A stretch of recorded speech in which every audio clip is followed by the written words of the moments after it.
I caught my wife cheating with a friend, so I kicked her out and filed for divorce.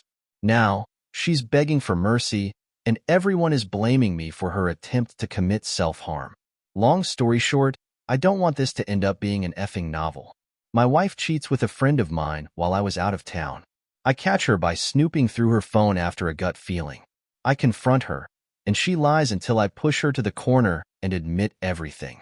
When I show her the proof, she then has a borderline panic attack and cries like I have never seen her cry before. She pleads and begs me not to leave her. I kick her out of my house and tell her I'm filing for divorce. She goes ahead to tell both her parents and mine, and convinces them to talk to me to take her back over the next few days. Family from both sides and friends try to convince me to take her back. Then, all of a sudden, everything stopped. I get a call from my mom who tells me my wife tried to commit self-slaughter. I went to visit her, and she kept apologizing profusely. Almost everyone tried to blame me for her attempt to commit self-slaughter. It's been a week since everything went down, and here comes the thing that disturbs me. Our marriage has been good, with normal ups and downs. We get along together, have the same goals and dreams. No kids, fantastic sex, great careers, and earn almost the same salary. I still love her very much, but cheating has always been a deal breaker for me, and she knows it well. I know what it does to people.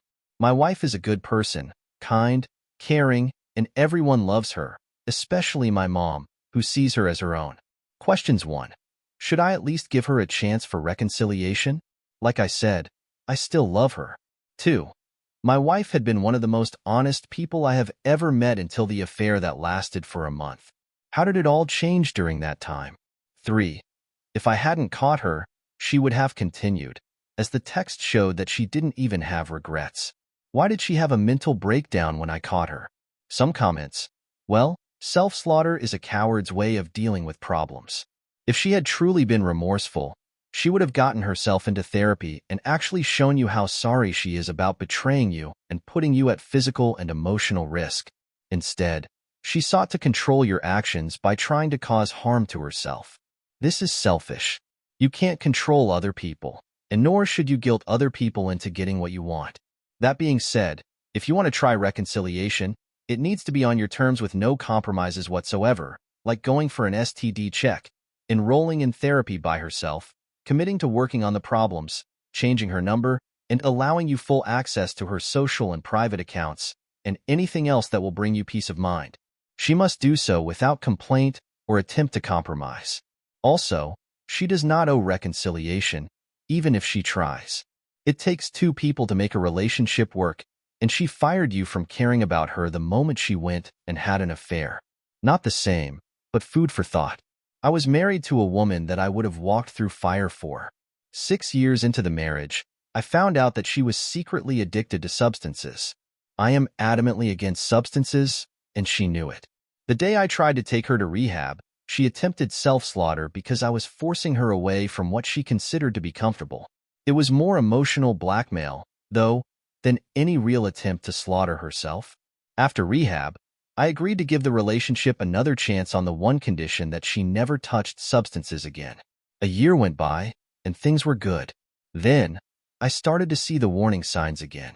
I confronted her, and not only did she admit that she was using, but that it had restarted the day she got back from rehab. I immediately filed for divorce. Some people are just broken, no matter how much you care or how many chances you give them. They won't change because they don't really want to. I slept with someone once is very different from, I carried on a month-long affair. Both are abhorrent, but we all think it takes effort and energy to hide a clandestine relationship from RSO. For cheaters, it's second nature. That's why I will never accept the "it will never happen again" story. 2 weeks ago, I found out that my wife cheated on me 6 years ago. The way I found out is that her sister told me after going to visit her to find out how the delivery of her first child was. She confessed to me that 6 years ago, my wife told her that she slept drunk with her best friend. In her words, my wife was very sorry at the time. She told me this when I was with my son, and immediately after leaving her house, I went to take a paternity test with him, fearing the worst. A week later, I got the results, and my fears came true. My son is not mine.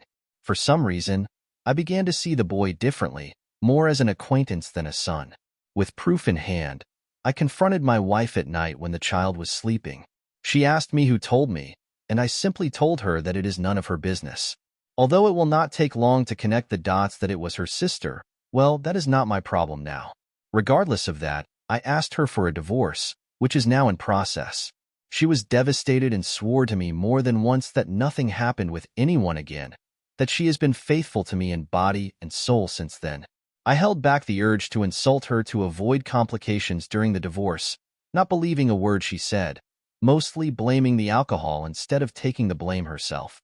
After talking about it, she threatened me, saying that she would demand full custody of the child. I was so annoyed at that moment that I told her, "Okay, I don't want anything to do with something that is not mine.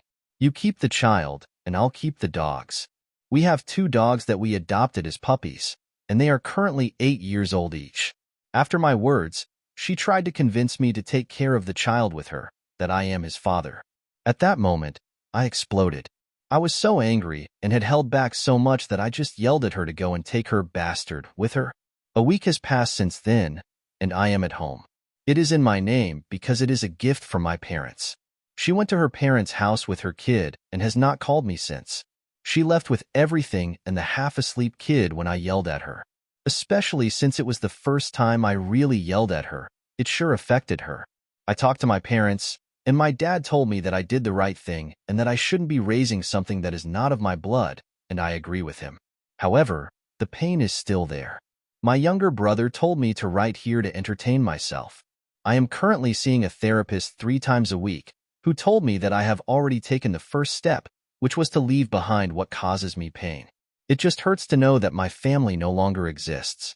Regarding why my sister-in-law told me everything, according to her, she felt guilty seeing me always happy with my son, knowing that he may not be mine, and that the fact that we went to visit her in a moment of weakness caused her to completely break down with guilt.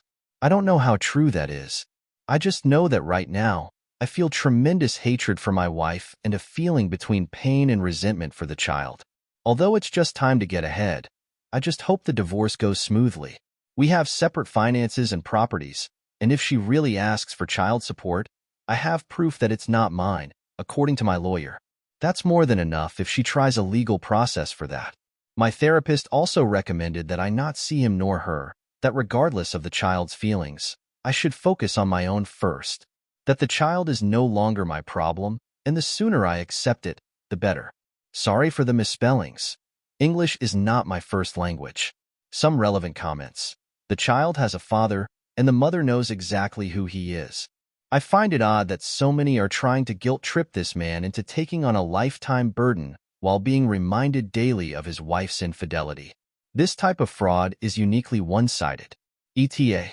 Because so many of you keep responding to me, I'd like to point out to you that this man's right to choose was taken away. It's the same logic of forcing a woman to give birth. First off, I am a woman. Secondly, it takes a tremendous set of balls for a woman to tell a man that he should love and accept a child that he was deceived into believing was his, just because the child will suffer. We as women will never experience what it's like to be deceived in this way and have no jurisdiction to tell a man that he's wrong for immediately distancing himself from said child in these situations. OP, you cannot put anyone's feelings before your own. If at some point you come to be able to functionally have a relationship with the child, then that would be great, but that shouldn't come at the expense of your own mental well-being.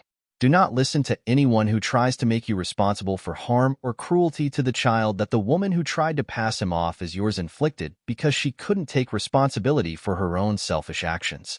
All you people saying that he is an idiot and that he needs to raise this child, and he is the only father this child knows, take into account that every time he looks at his child, he will be reminded of how badly he was hurt, how badly he was manipulated into wasting 6 years of his life with a cheater who had to know there was a chance this kid wasn't his. Every time this child calls him dad, it will tear his heart out further. He wanted to raise his child, to see his child grow up, not be a secondary contributor to a person with whom he, in the end, has zero connection and will ultimately have zero rights toward. Stop telling this guy that he has a right to do this. His wife was supposed to have some kind of decency to not be a POS and cheat on him. She didn't hold up her end of the agreement, but you all think he should still bend over backwards to be miserable for the rest of his life. Story 3. Background. I, 56, found out from my wife's friend, Katie, that my wife, 49, has been having an affair with Katie's ex-husband and may have led to the divorce. This is relevant. I have TS and ASD, so I really don't pick up social cues and nuances, etc., at all. My sister is an attorney at a big law firm. Me and two friends started a company in 1999, always made good money, and sold it in 2021 for $101 million. So after 20 years, I was an overnight success. My sister and the law firm have helped me every step of the way and obviously know my shortcomings, like I don't really understand the concept and valuation of money. But I am a prodigy with regard to physics. In high school, they thought I was developmentally disabled, but in the process of diagnostic testing, they found out that I had ASD and synesthesia. My wealth is managed by my sister and the firm. I met my wife while getting my PhD. She was outgoing, and I am not. Her friends were amazed she was dating me. I only have 4 friends, A, W, and my roommate from college and his BF. They are not huge fans of my wife. My wife was always intrigued by my childhood. My mom died suddenly from cerebral anemia when I was 13. My dad was unable to adapt, so my sister, older than me by 6 years, essentially raised me. But we were feral. I told my wife I was a virgin until I was 25 or so, because socially awkward, as a tall, slender dude, I'm not the guy women date. So, I spent my free time working out, running, etc. I'm in great shape and have been since high school, with a typical CrossFit body. Women wouldn't usually come up to me, but they pretty quickly realize something is off. I asked her not to reveal that I was a virgin because it's embarrassing. She was my only experience, and we have been married for 24 years. She told her group of friends, thinking it was a cute story. Now, it's the butt of comments and jokes. I feel completely embarrassed and emasculated. I finally lost it and physically threw one of her friend's husbands out of a brew pub and returned to my seat to finish my salad. Everyone was in shock because I never say or do anything, and I was completely unemotional. My wife lost it because I embarrassed her in front of her friends. Days later, Katie contacted me. The proof of infidelity was clear. Her sister's firm basically required a prenuptial agreement before the marriage, which she executed after speaking to an attorney. She will get $250,000, her personal property, and a vehicle if she contests.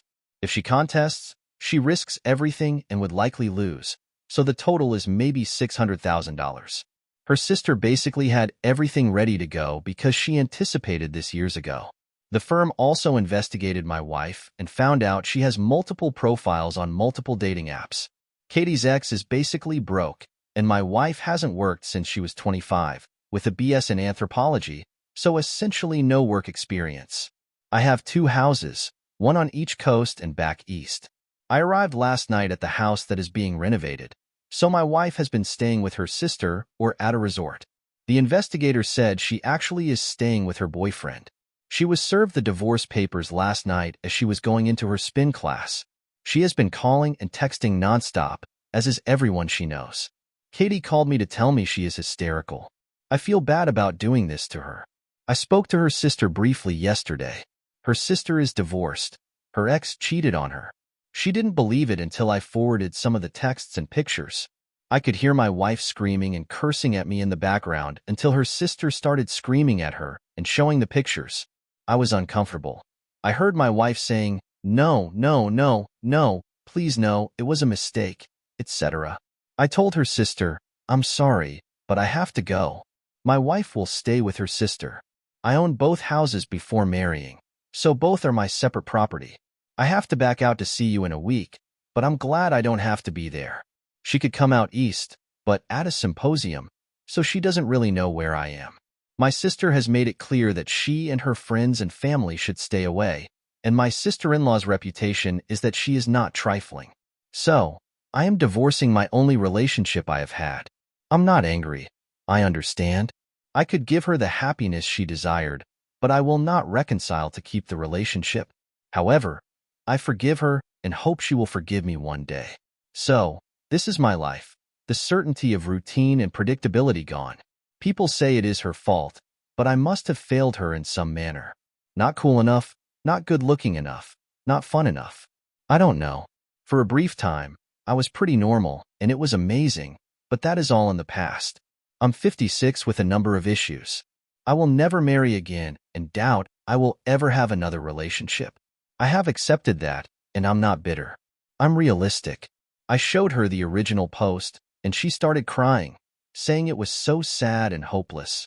I didn't understand her reaction then, but I realized she, and most people, expect to have interpersonal relationships. So, to acknowledge that you won't is a shock for me and a lot of people with ASD. At least, that is operating condition as normal for us. We have a difficult time forming relationships, but desperately want them. So, we exist each day in a constant state of loneliness and frustration. Some relevant comments include, "You didn't fail her. She could have broken it off any time but chose infidelity instead. She wanted to have her cake and eat it too.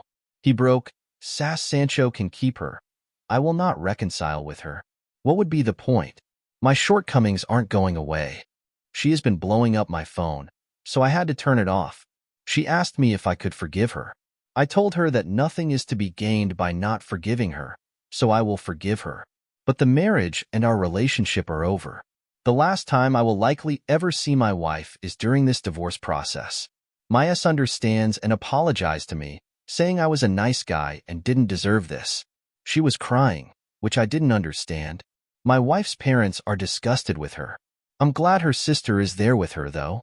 My sister is referring to my wife in colorful terms, which makes me uncomfortable. ASD in this circumstance has a benefit. I can emotionally decouple very quickly and very completely.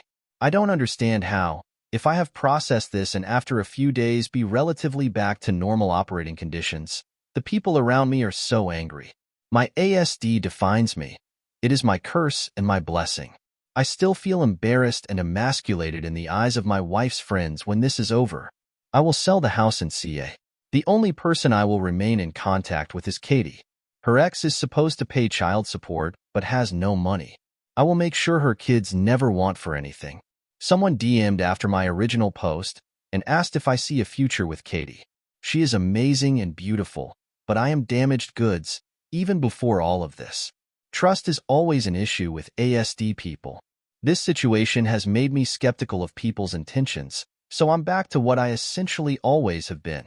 An outlier, a useful gadget. Damn, dude.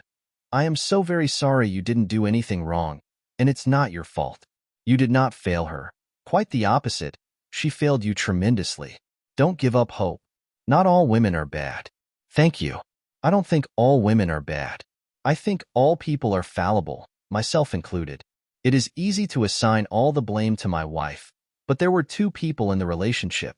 Logically, I bear some responsibility, and I'm regretful I couldn't give her the happiness and love she desired. In that sense, I did fail her miserably. My situation is unique due to my condition. I look perfectly normal and I'm in great condition, but I don't pick up social cues at all and am socially clueless. I'm still good friends with my college roommate, who's gay and was concerned in school about any potential roommates being homophobic. I didn't care about that because I was worried about what my roommate would think about the weirdo with TS and ASD. He would drag me out to parties. He's very outgoing. Girls would come and talk to me, but my TS and ASD would go into overdrive. You would say I'm gay, and even I know what she wanted, but I never picked up the signal. Hope is what defines us as humans. If you have the capacity and capability to form interpersonal relationships, consider yourself blessed. I can speak for hours on end about the complexities of orbital dynamics and mechanics, the ballistic characteristics of celestial bodies, and the wonders of the universe. I believe that by gaining a more perfect understanding of the universe, we could get a glimpse into the mind of God. After a lifetime of such pursuits, I can tell you that the universe is amazing and uncaringly rational. There is nothing hopeful or miraculous in space. Hope and miracles are the domain of humans, exclusively. If you lose hope, you lose your humanity. Update. Background. I discovered my wife sleeping with her friend, Katie's ex-husband. I have TS and ASD, so I'm very socially awkward. This was my first and only relationship when I was 25, with no kids. My wife couldn't handle it before I found out about the affair. She disclosed an embarrassing story about me to friends, thinking it was a cute story. It was a story about me being a virgin at 25. Some of her friends bring it up, and finally, I snapped and tossed the guy out of the brew pub. My wife freaked. The therapist said I'm depressed. ASD permits me to process emotions either very quickly or not at all. I decided to divorce. I have a prenup, so she gets $250,000 because I have some money. Update. I spoke to wife today first time since she was served. She is with Sil. She expressed remorse and asked about reconciliation. I said, relationship over. She suggested a one-way open relationship, just me open. That's like giving a fish a hang glider. I don't pick up social cues, and I'm very introverted. Women are not lining up to get with me, which is understandable, not my thing anyways. So, no, thank you. She gave me a timeline of the affair. I don't understand why, apparently, she didn't sleep with Katie's ex until after their divorce. Good for Katie. Apparently, one of the other friends did these people need to move away from the shallow end of the gene pool. She signed whatever divorce papers needed to be signed and agreed not to challenge the property, as if she could tell me something now that she has no monetary incentive to lie. Okay, and that's when my little story turned. I thought she couldn't have kids due to an earlier abortion. I was told the abortion happened 2 months before we met. She said that because she was embarrassed, there was no abortion. She was severely sensually assaulted when she was 15. Severely. How severe? He died in prison, but if he hadn't, he still would be in jail because he was a serial rapist. I knew she was in the hospital for months at that age from her family story. She has been in therapy for the entire time I've known her. An awful lot of holes in her life story get filled in quickly by this. My sister later confirmed there is a sealed record report in connection to my wife that fits the timeline and would be indicative of the same. She has an older mentor, Connie, she would see a couple times a year. I could never understand the mentorship because my wife doesn't work, and Connie retired a couple of years ago as the director of a sexual assault victims support organization. I think you can guess why at this point. My head is spinning because when Connie retired, guess who became the new director was Katie. It turns out that Katie and my wife were in the group together. That's how they met. That's the same way all of my wife's female friends met. They were all in the support group together. Or they met through the support group. The worst part now, every odd or inconsistent thing about that group makes sense. Still confirmed, as did Katie's sister, who confirmed that every female in that group either has a sealed file or is listed as a victim of ESS if publicly available. I asked, why didn't you tell me?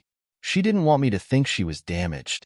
The therapist said she thinks my wife had a fantasy hoping to get caught to sabotage the marriage because she couldn't have children. So here I am now. What I asked my sister, what would she do? Her response was, it only matters what you would do. This is my life.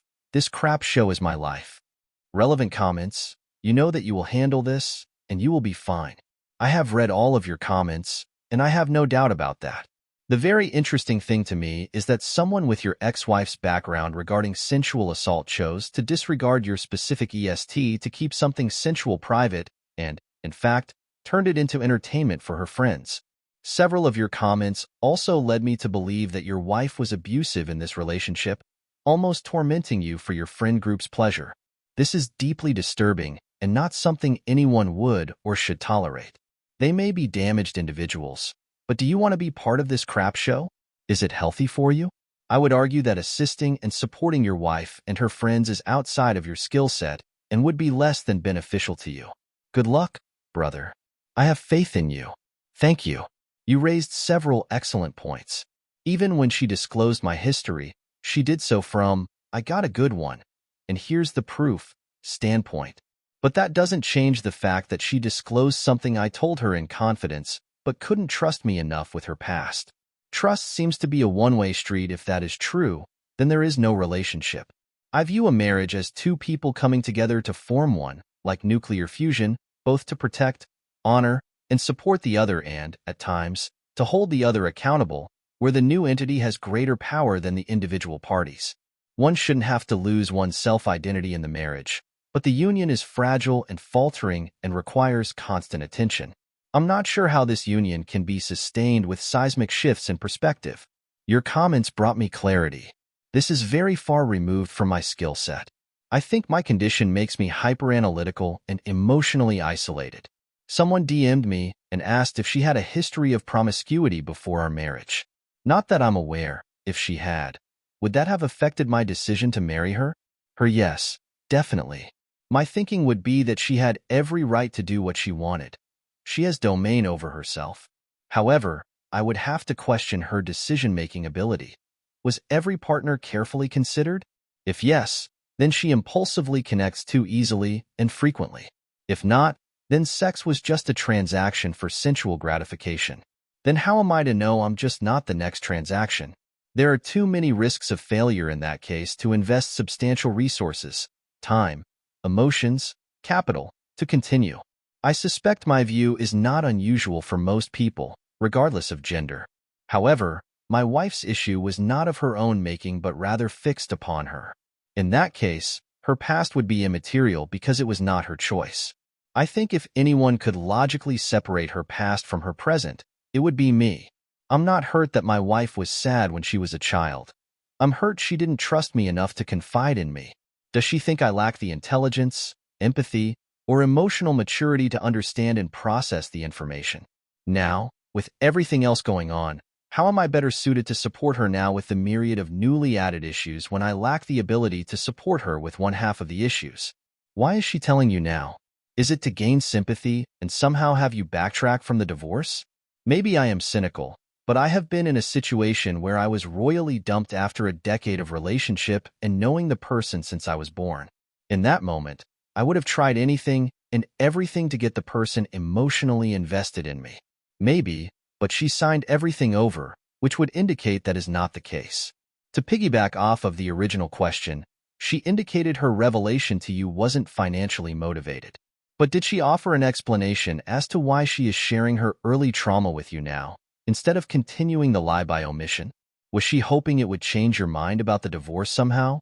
Or did you sense she was just unburdening herself now that something else that actually is shameful was out in the open? She had already signed everything, so it was an unburdening. She was bawling at the end. I was not, because again, unemotional. I wish I had the capacity to cry and be emotional. I really do. I don't understand men who deny their emotional traits. You are denying your humanity. Because I'm an emotional dwarf who dies not. What an appropriate question to ask.